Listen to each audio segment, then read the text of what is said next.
দুই দেশের মানুষের স্বার্থে অন্তর্বর্তী সরকারের সঙ্গে ভারত কাজ চালিয়ে যেতে চায় বলে জানিয়েছেন বাংলাদেশে নিযুক্ত ভারতীয় হাই কমিশনার প্রণয় বর্মা।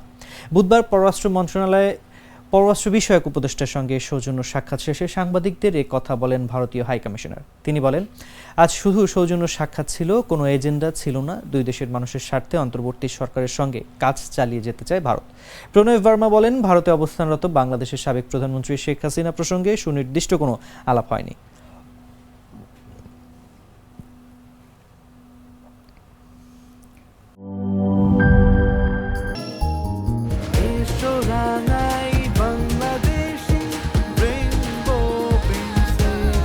রেইনবো পেইন্টস, ছড়াও জীবনের রং।